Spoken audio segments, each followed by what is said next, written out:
Good morning and welcome to the Westchester Digital Summit.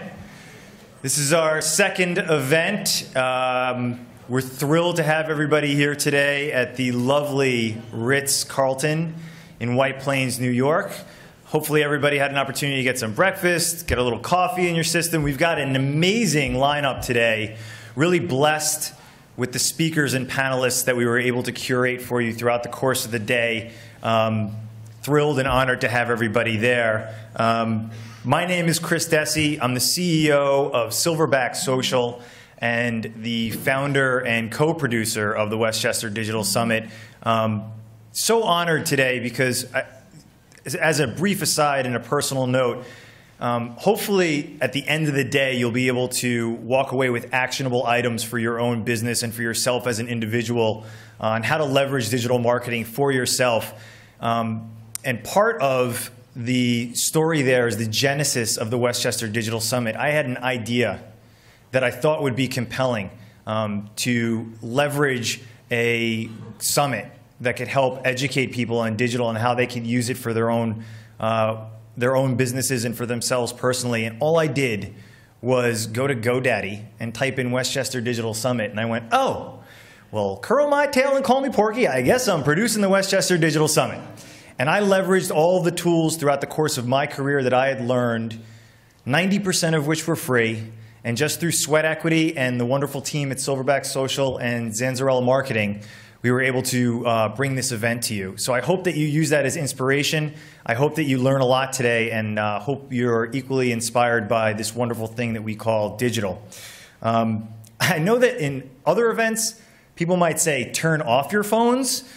I'm going to say turn them on, take lots of pictures, lots of video, tweet, leverage the hashtag WDS2 so that you can ask questions to the panelists and tweet your photographs and engage with people live on Twitter.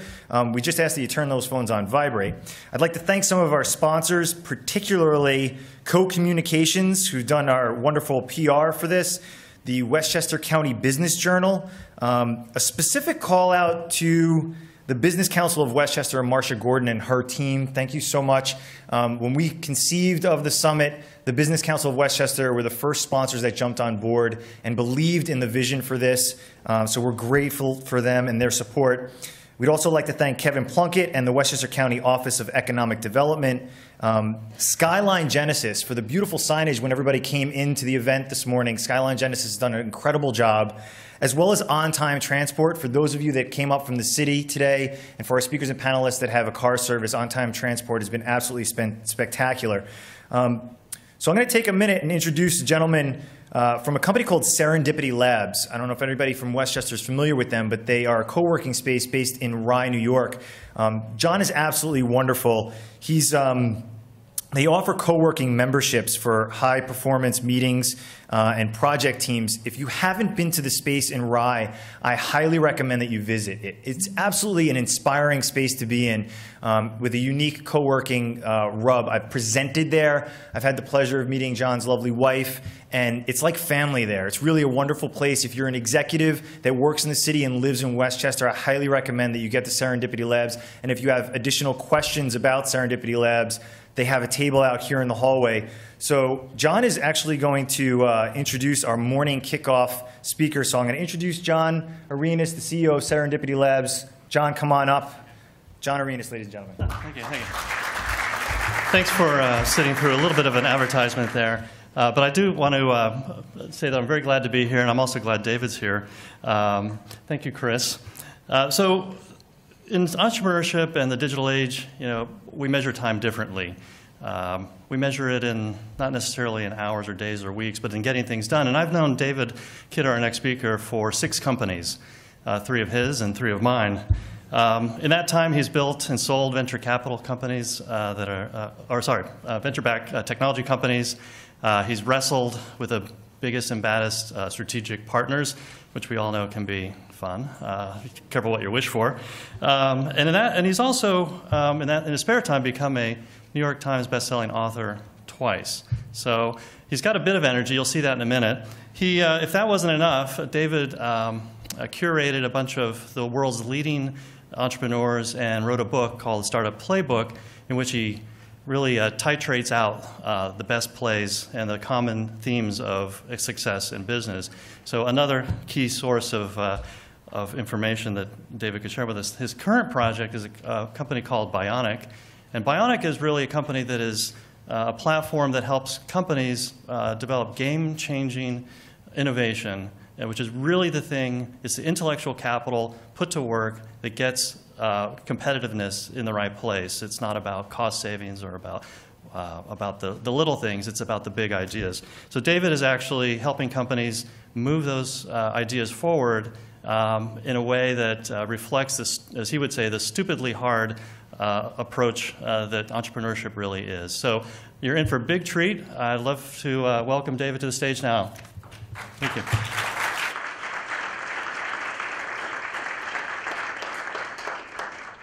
Thanks, John.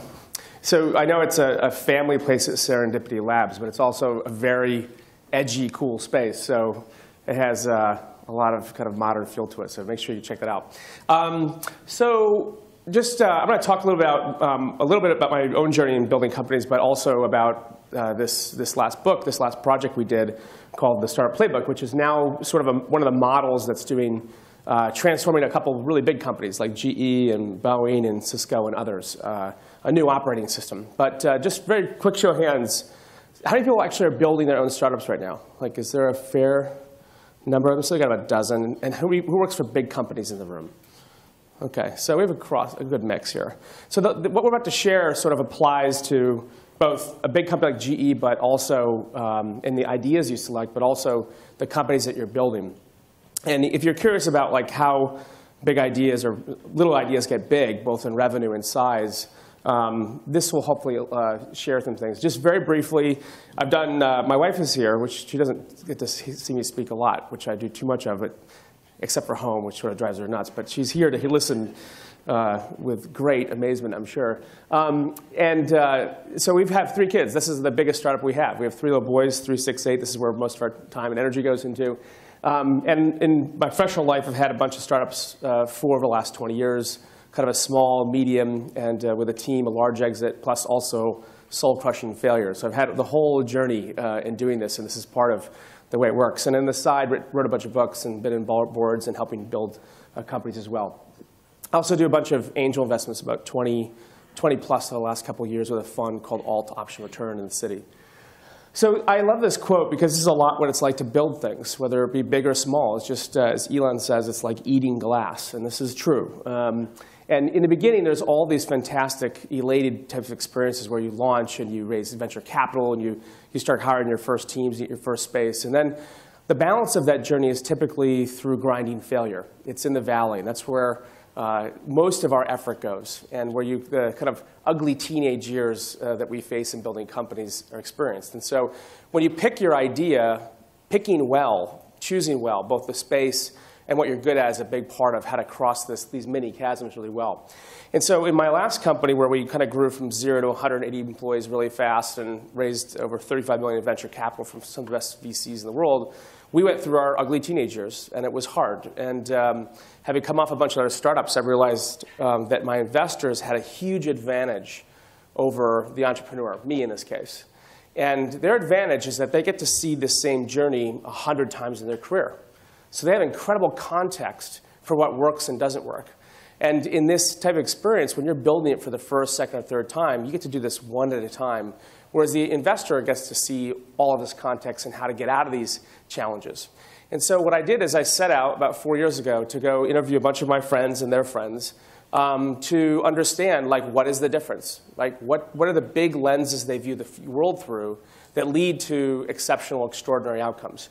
And so it was a big journey, and it was some incredible people, from Elon Musk to Reid Hoffman, who wrote the foreword of the book, to Ben Horowitz, who just wrote The Hard Things About the Hard Things, the founder of Loud Cloud with Mark Andreessen, all the way to Sarah Blakely, the second self-made billionaire woman. And this time with them revealed these common lenses that they view the world through. And they basically all said the 5 same things. And so while I didn't ever set out to create this summary, it really just ended up that. And I realized that on a flight home after I sold this last company, where I wrote the introduction of the book and summarized this into those lenses. So those lenses lead to certain behaviors and certain impacts. So lenses, the way you view the world, is the questions that you ask before you bet your life on something, what does it have to be, lead to these instincts that lead to a different type of impact. And so since we're all sort of like type A freaks and you just want like the for dummies version of this, I boiled this down to a couple slides. The first one is really about innate giftedness. And so when you think about the bet you're making, the idea that you selected, at least in the startup world, you have to ask yourself the question, am I dealing and winning by an innate gift, me personally typically, or the company, right? Are we operating from a place of unfair advantage? Because if you're going to bet your life on something or you're chasing white space in the marketplace, you have to assume whoever's going to win that space is going to have some giftedness that trumps everyone else. And so the very first lens to look at your idea through, or that in your company is, do I have a proprietary gift? And this is a very honest question. It's something that you cannot kind of, as they say, wishful thinking is the enemy. You can't cross your fingers and hope this is true. You can't assume that you're going to be a pro athlete, when we're not. We all have fantasies of making it to the pro sports. I mean, in the NHL last year, there were 17 net new contracts cut globally. Think about the statistics of that. Or we're going to get famous. We're going to make it to the silver screen. Or we're going to be the next rock star in something. We go through moments in our life where we really believe that this could be true, but the reality is we just don't have either burning drive or the gift to make that happen. But the spaces that we do choose, we have to have a shot of being the best in the world. We have to be the smartest in our space. We have to have some genetic reason why we're going to win something where everyone else is going to lose. So that first question, this instinct is, am I dealing from a place of unfair advantage? And so if you get that wrong, the probability, the arc of your effort that's going to win is very unlikely. You may kind of incrementally be better, but the compounding type of experience that you want to have is not going to be met, number one. Number two is really about extreme focus. And this is something in my last company I really struggled with, was we had so many options to be successful that what I didn't realize is we had a ton of money, a lot of people, and we could do a lot of things. But the reality is that every company is starved for focus. We all think we can do a lot of things, but the reality is that optionality is the enemy. So the question is how do we quickly test out ideas so that we can concentrate all of our time and our resources into a single place? And I attribute this almost like to like driving a nail into a marketplace with physical weight or force.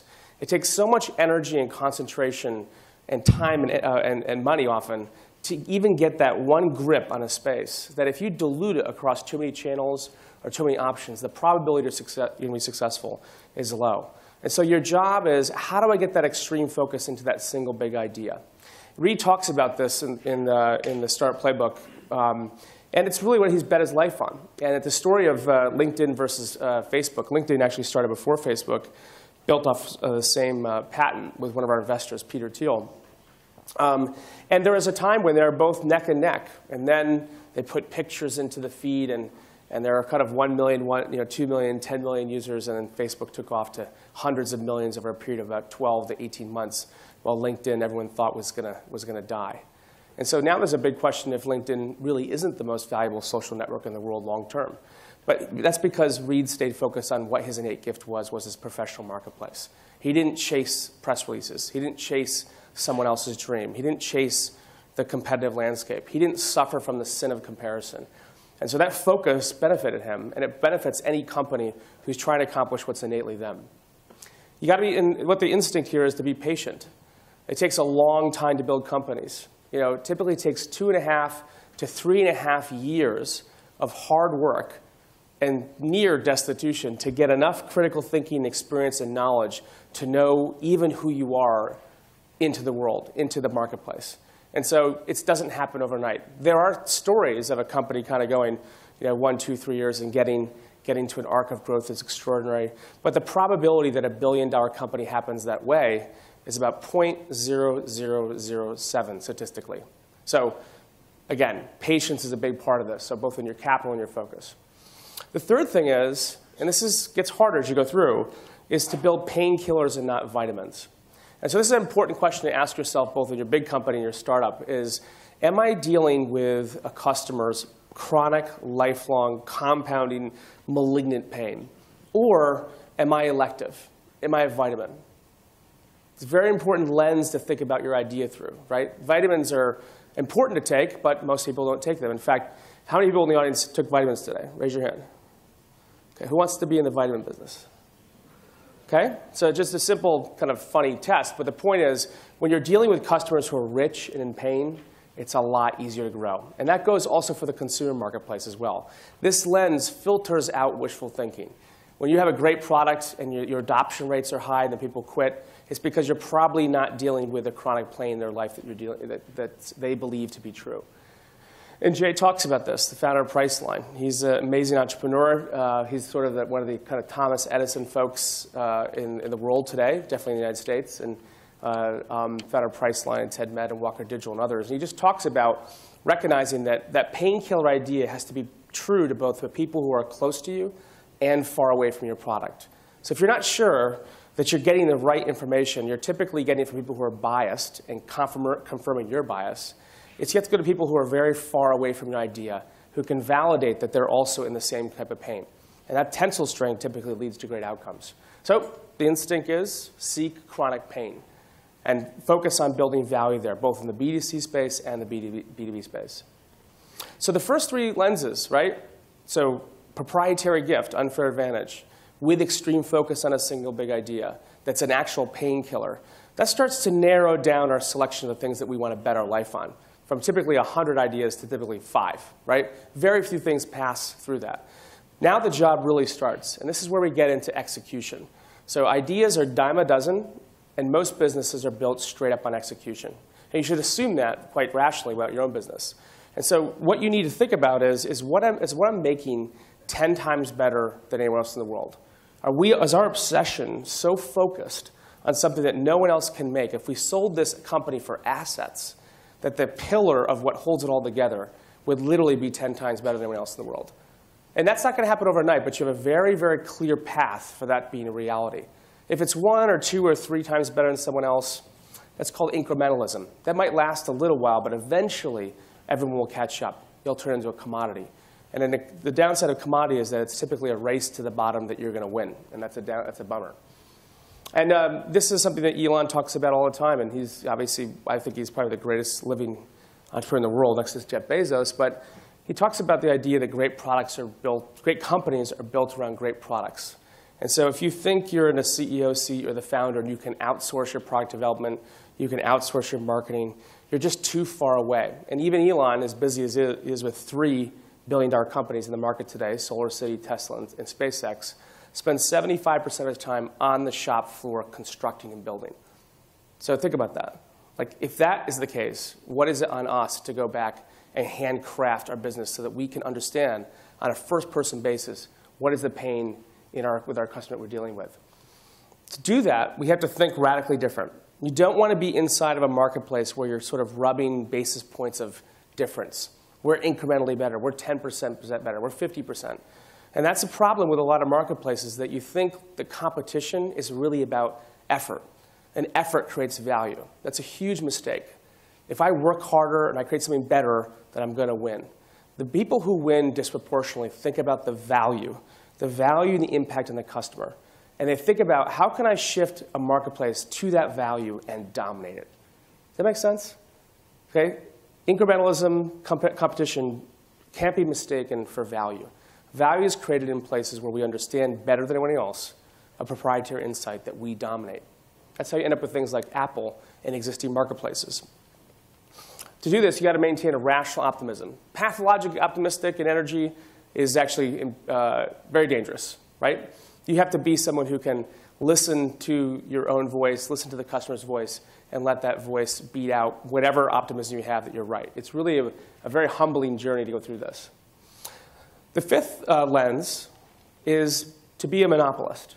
So this sounds surprising, but this is something I sort of understood but didn't fully understand, is that most of these entrepreneurs are incredibly aggressive in their monopolistic instincts.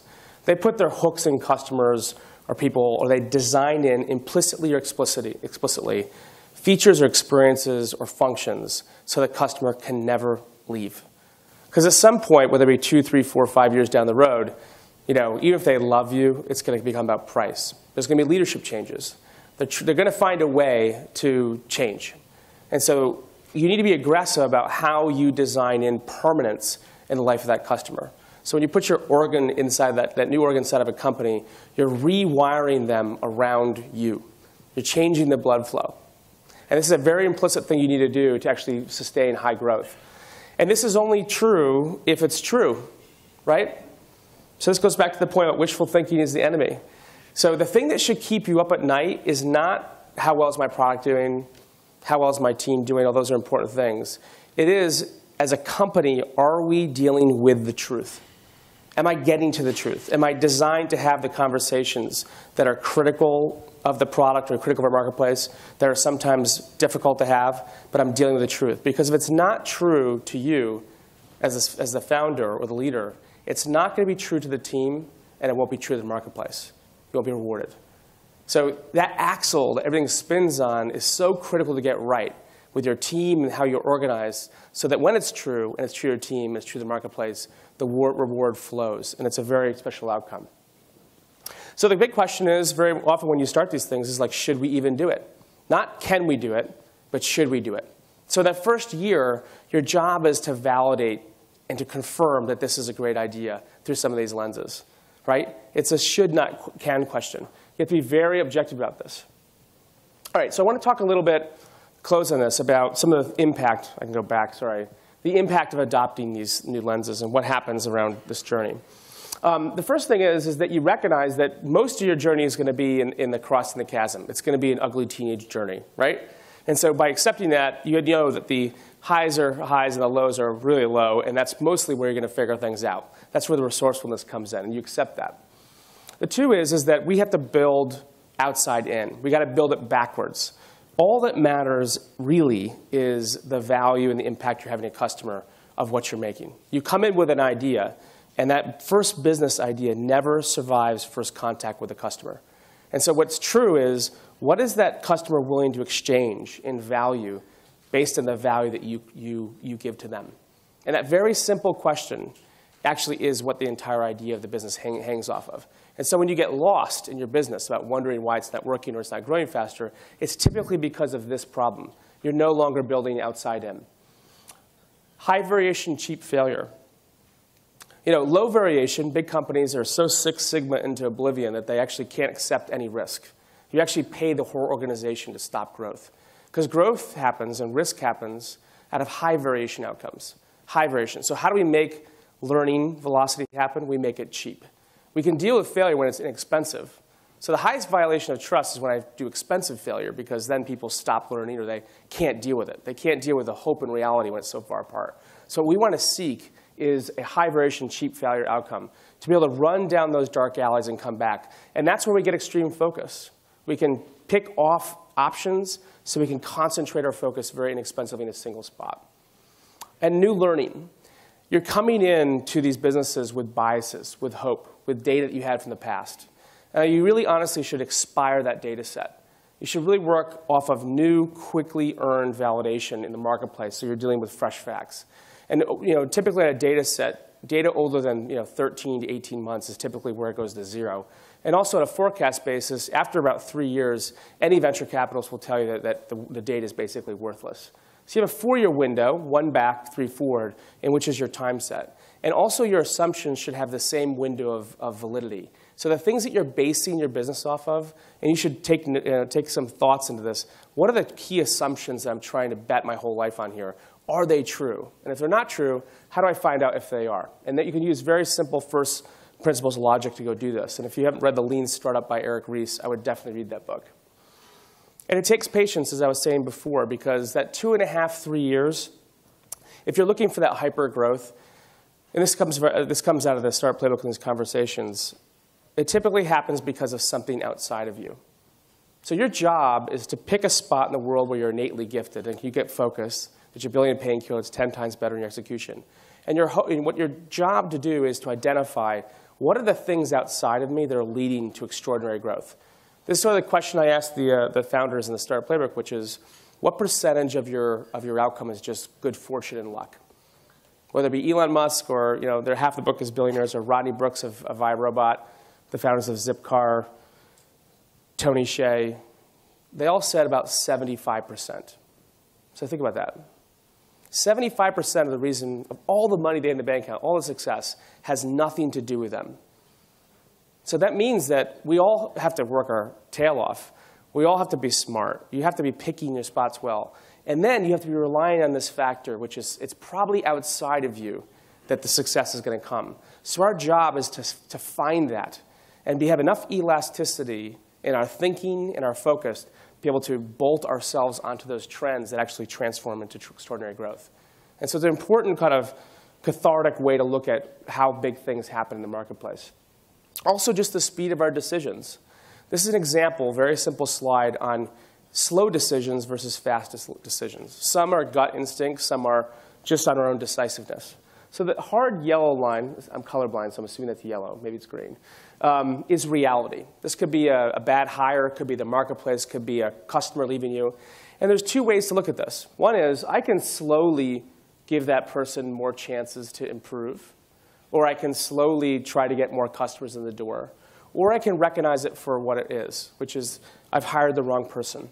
Talent is fatal, right? By the time I get someone into my company for 6 months, then I have to fire them, then replace them. Now I'm looking at a year. How many of you can go through a year of capital raiser or growth with the wrong person on board? It's literally fatal. So those first employees are so critical. But when I make a mistake, I have two choices. Incrementally get to the future, or I can make that decision hard once. And the reason why you have to do it hard once is because the difference is the future in time and money. So if you're going slow in some very important, hard decisions around your business, you have to make them. Because what you're doing is, for the people and the trust they have in you and your investors, you're actually cheating them. You're cheating them out of the future because of your unwillingness to look at it for what it is. Important distinction of success versus failure in this business. I want to close two big ideas, and then I'll wrap up because I have 4 minutes left. Which I usually ignore these things, but this is so big. I have to really honor the countdown machine here.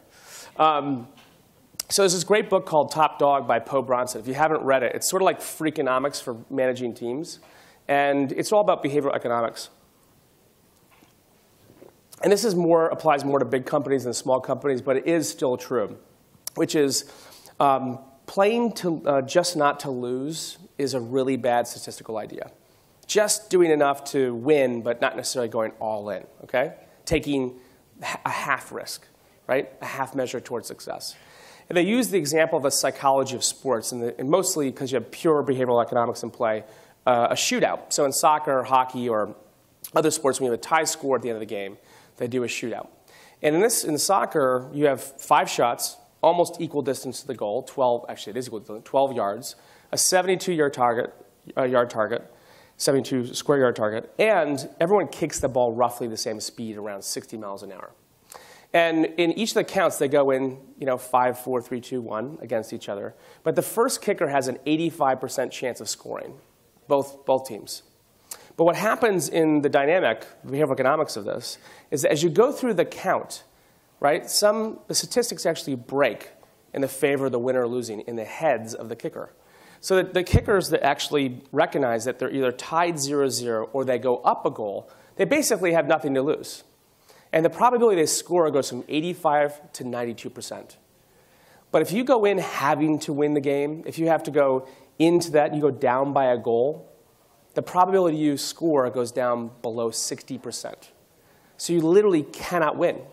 You cannot grow. And so the point is, if the psychology of your bet inside your big company or your company is playing just not to lose, you come in losing, or you're down by a goal and you don't have the right psychology, you literally can't fix these problems. And so you have to really look at, are we making the right bets? Are we focused? Are we building the right thing? To actually get the psychology, and it's been validated, so you know you're doing the truth so you can focus and bet it all. Because that's what's required. When it's not there, you can't win. This other sense of this slide is really about basically two polar opposite ideas that have to exist in the culture of winning teams. And as you dig deeper and deeper in organizations of the difference, this is a profound message that's sent. And it's sort of a balance of these two ideas.